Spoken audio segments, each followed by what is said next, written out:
3 अफसरान बाशमूल एक lieutenant general के ओहदे के अफसर को नौकरी से बर्खास्त कर दिया गया है।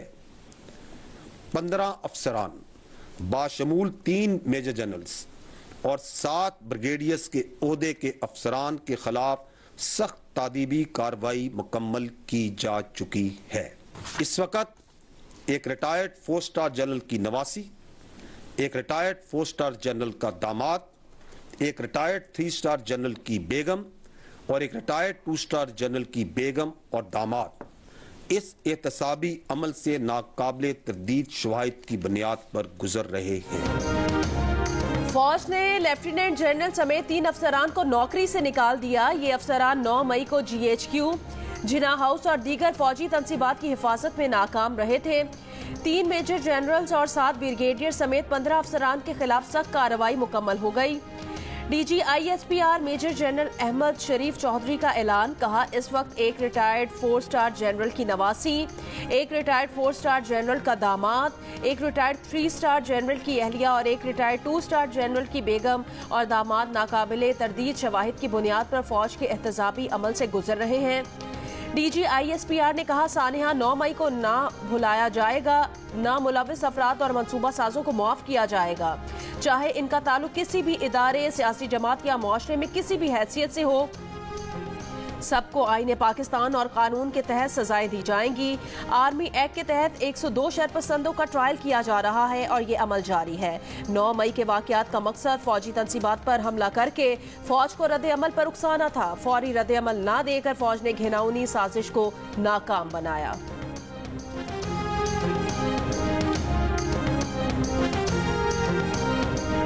साने 9 मई को पाकिस्तान की तारीख में ना भुलाया जाएगा और ना ही मुलव्विस शरपसंद अनासिर, मनसूबा साजों और सहूलतकारों को माफ किया जा सकता है। इस साने से जुड़े तमाम मनसूबा साजों और सहूलतकारों के खिलाफ आईने पाकिस्तान और कानून के मुताबिक सजाएं दी जाएंगी, चाहे उनका ताल्लुक किसी भी अदारे, सियासी जमात या मुआशरती हैसियत से क्यों ना हो। और ये कि इस अमल को मंतकी अंजाम तक पहुंचाने में रुकावटें डालने वालों के साथ पाकिस्तानी अवाम की भरपूर हमायत के साथ सख्ती से निपटा जाएगा। साने 9 मई उस वक़्त तक इंसाफ का मुंतज़िर रहेगा जब तक इसके मंसूबा साजों और सहूलतकारों को कैफरे किरदार तक नहीं पहुंचाया जाए। अगर ऐसा नहीं होगा तो कल कोई और सियासी गिरोह अपने मजमूम मकासद के लिए इस वाक़े को दोहराएगा, और अगर ऐसा नहीं होगा तो हर फर्द की जान, माल और आबरू के तहफ़्फ़ुज़ पर एक सवालिया निशान रहेगा। हमें यह भी मालूम होना चाहिए कि इसके अलावा इसका कोई हल नहीं कि हम इन मंसूबा साजों को पहचाने और इनको कैफरे किरदार तक पहुंचाएं। तवक्को नहीं थी कि एक सियासी जमात अपने लोगों को फौज पर हमलों पर उकसाएगी। सानह 9 मई की मंसूबाबंदी कई महीने से चल रही थी। 1 साल से सियासी मकासद और इक़्तिदार की हवस में झूठा प्रोपेगेंडा चलाया गया। सानह 9 मई इस वक्त तक इंसाफ का मुंतज़िर रहेगा जब तक मंसूबा साजों और सहूलतकारों को कैफरे किरदार तक नहीं पहुंचाया जाता। DG ISPR major general Ahmed Sharif की प्रेस कॉन्फ्रेंस, कहा आज कार्रवाई ना की तो कल कोई और सियासी गिरोह मजमूम मकासद के लिए इस वाक़े को दोहराएगा। फौज के लिए तमाम हकीकी सियासी जमातें काबिल एहतराम हैं। 15 मई को पैगाम दिया कि तमाम सियासी स्टेक होल्डर्स साथ बैठकर इत्तफाक राय पैदा करें। अगर कोई समझता है कि वो किसी और रास्ते से चलना चाह रहा है तो इसके अपने कोई अगराज़ व मकासद हैं। कोई सियासी लीडर प्रेस कॉन्फ्रेंस करता है या नहीं करता, कोई पार्टी छोड़ता है या नहीं छोड़ता, ये उसका जाती और इनफरादी अमल है। 9 मई के वाकयात के जिम्मेदारों को कैफरे किरदार तक पहुंचाने में कोई फर्क नहीं पड़ता। जो काम दुश्मन 76 साल में न कर सका वो 9 मई को मुट्ठी भर शरपसंदों ने कर दिखाया। DG ISPR major general Ahmed Sharif Chaudhry ने कहा, शवाहिद से वाज़े हुआ कि सानेहा 9 मई के पीछे 3-4 मास्टरमाइंड्स और 10-12 मंसूबा साथ थे। 9 मई के मास्टरमाइंड वो हैं जो फौज के खिलाफ जहन साजी करते हैं। खवातीन को भी मंसूबे के तहत ढाल बनाकर आगे रखना था। मुल्क के अंदर और बाहर से सोशल मीडिया पर झूठ और मुबालगा आराई पर मबनी बयानियां फैलाया गया। शर अंगेज बयानियों से लोग की जहन साजी की गई। सोशल मीडिया पर प्रोपेगेंडा पाकिस्तान के लिए वबा की सूरत-ए-हाल इख्तियार कर गया है। अगर अंदरूनी इंतशार का रास्ता न रोका गया तो यह बैरूनी यलगार का रास्ता हमवार करेगा।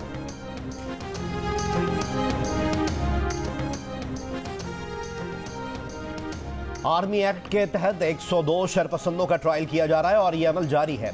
DGISPR major general Ahmed Sharif Chaudhry ने कहा है कि आर्मी एक्ट कई दहाइयों से आईन पाकिस्तान और कानून का हिस्सा है। मिलिट्री कोर्ट्स 9 मई के बाद वजूद में नहीं आई, पहले से मौजूद और फाल थी। कानून के मुताबिक सिविल कोर्ट्स ने यह मुकदमात मिलिट्री कोर्ट्स को भेजे हैं। तमाम मुल्जमान को मुकम्मल कानूनी हुकूक हासिल हैं। वकला तक रसाई का हक हासिल है। हाई कोर्ट और सुप्रीम कोर्ट में अपील के हुकूक हासिल हैं। मनसूबा साजों सहूलतकारों को मुंतकीम जान तक पहुंचाने में रुकावटें डालने वालों के साथ भी सख्ती से निपटा जाएगा।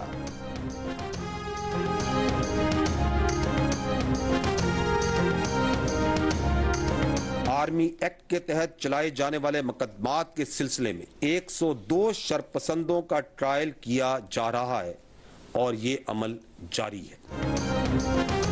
हज का रुकन आजम वकूफ़े अरफा आज अदा किया जाएगा। आज़मीन की मिना से मैदान अरफात आमद का सिलसिला जारी।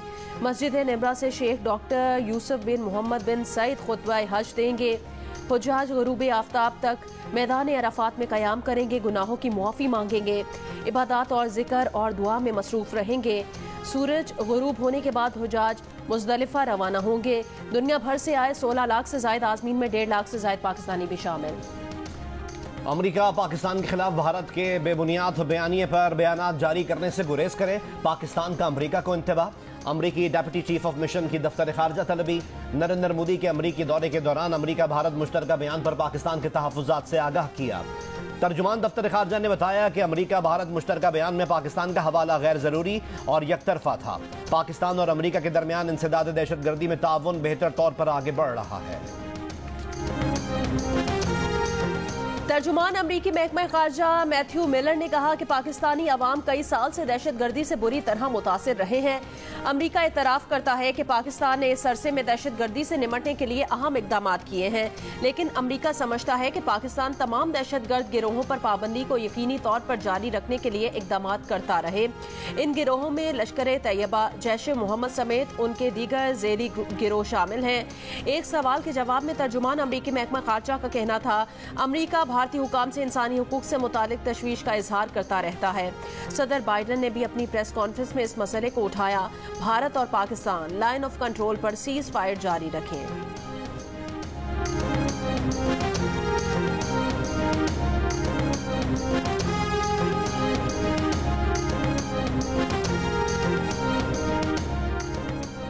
फौजी अदालतों में सिविलियन के ट्रायल के खिलाफ केस की समाअत आज फिर होगी। गुज़िश्ता समाअत पर वफाकी हुकूमत के एतराज़ पर जस्टिस मंसूर अली शाह ने खुद को बेंच से अलग कर लिया था। दूसरी बार टूटने के बाद सुप्रीम कोर्ट के 6 रुकनी बेंच ने समाअत की। चीफ जस्टिस ऑफ पाकिस्तान ने रिमार्क्स दिए। उम्मीद है इस केस की समाअत के दौरान किसी सिविलियन का मिलिट्री ट्रायल नहीं किया जाएगा। सुप्रीम कोर्ट को दागदार और इसकी तस्दीक मत करें। हुकूमत की मर्जी से बेंच नहीं बनाया जाएगा। सुप्रीम कोर्ट छड़ी का इस्तेमाल नहीं कर रही, मगर दीगर लोग किस इखलाकी हैसियत में छड़ी का इस्तेमाल कर रहे हैं। अदालत ने अटॉर्नी जनरल को जेर हिरासत 102 अफराद की मुकम्मल तफसीलात फराहम करने का हुक्म दे दिया।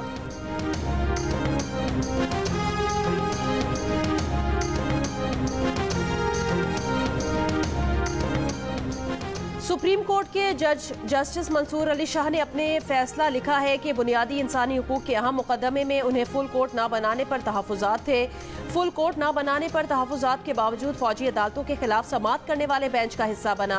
आला अदलिया के जजेस का हलफ कहता है कि हमें अपने ज़ाती मफादात से बालातर होना चाहिए।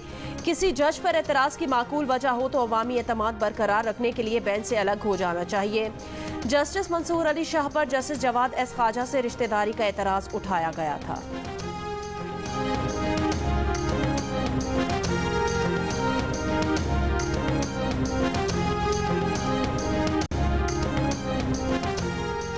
कौमी असम्बली की खुसूसी कमेटी ने पंजाब में गैर ममनुआ बोर के असलहा लाइसेंस देने की इजाज़त देने की सिफारिश कर दी। कमेटी ने करार दिया है कि शहरियों को अपनी हिफाजत के लिए असलहा लाइसेंस के लिए कवानीन को नरम किया जाना चाहिए। रुकन कमेटी सरदार रियाज महमूद खान मजारी का कहना था कि बदमाश तो हर जगह से असलहा ले लेता है, आम आदमी को लाइसेंस की इजाजत नहीं है।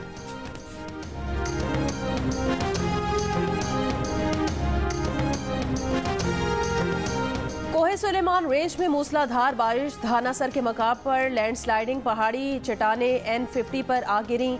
योब DI खान हाईवे बंद हो गई। बलोचिस्तान का खैबर पख्तूनख्वा के साथ जमीनी राब्ता मुनक़ता हो गया। बड़ी तादाद में गाड़ियां फंस गईं। कोयटा योब हाईवे पर कार रेले में बह गई। एक तालिब इल्म की लाश निकाल ली गई, 2 को बचा लिया गया। ड्राइवर की तलाश जारी।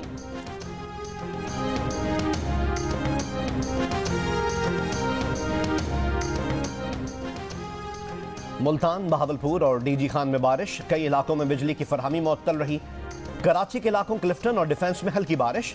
महकमा मौसमियात के मुताबिक आज इस्लामाबाद, सूबा पंजाब, खैबर पख्तूनख्वा, बलोचिस्तान, कश्मीर और गिलगित बल्तिस्तान में तेज हवाओं, आंधी और गरज चमक के साथ बारिश का इम्कान है। गुज़िश्ता रोज मुल्क में सबसे ज्यादा बारिश लाहौर एयरपोर्ट पर 255 मिलीमीटर रिकॉर्ड की गई। लाहौर के कई इलाके पानी में डूबे रहे, ताहम बाद में ज्यादातर इलाकों से निकासी कर ली गई। प्री मानसून बारिशों का यह सिलसिला 30 जून तक जारी रहेगा।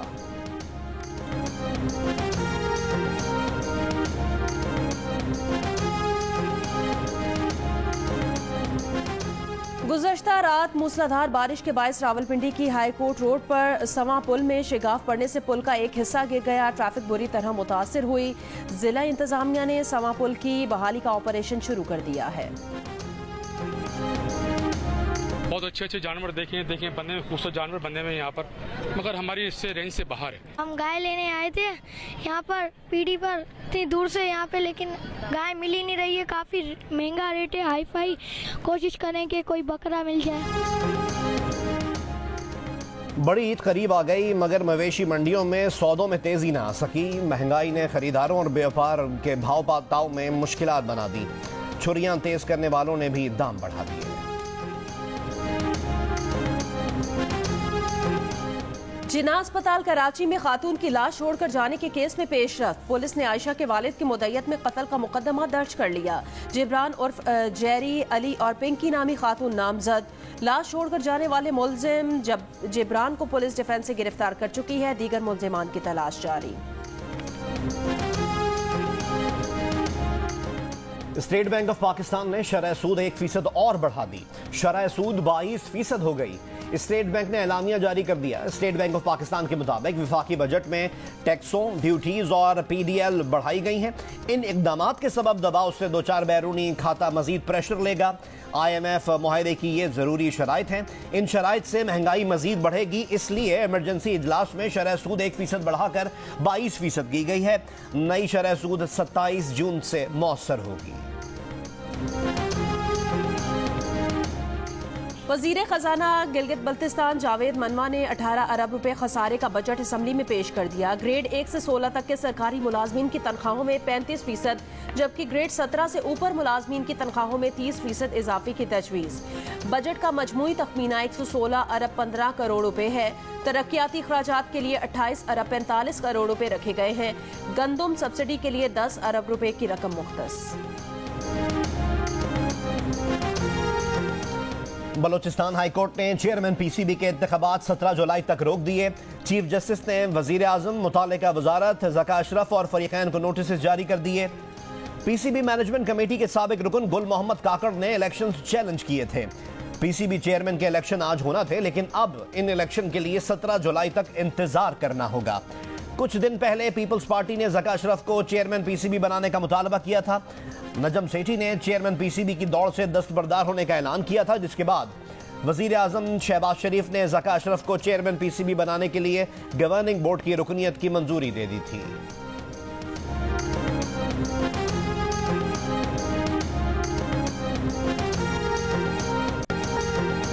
सुलेमान दाऊद समंदर की गहराई में रूबिक क्यूब हल करके आलमी रिकॉर्ड बनाना चाहता था। टाइटन हादसे में जाँ बहक पाकिस्तानी नौजवान सुलेमान दाऊद की वालदा क्रिस्टीन दाऊद का बरतानवी नशियाती इदारे को इंटरव्यू। बताया कि आलमी रिकॉर्ड के लिए गिनीज वर्ल्ड रिकॉर्ड की दरख्वास्त भी दे रखी थी और सुलेमान के वालिद ने शहजादा दाऊद वीडियो बनाने की खातिर कैमरा भी हमरा ले गए थे।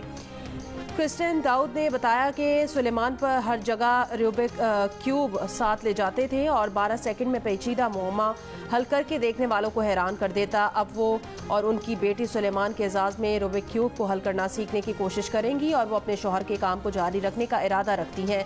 टाइटन हादसे में 19 साला सुलेमान दाऊद और उनके वालिद शहजादा दाऊद जाँ बहक हो गए थे।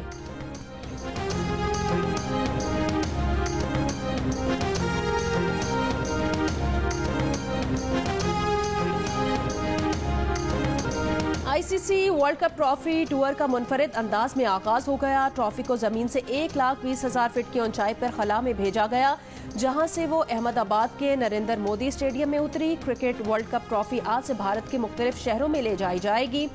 वर्ल्ड कप 2023 के शेड्यूल का बाज़ाब्ता ऐलान भी आज किया जाएगा। आईसीसी वर्ल्ड कप ट्रॉफी 31 जुलाई से 4 अगस्त तक पाकिस्तान में रहेगी।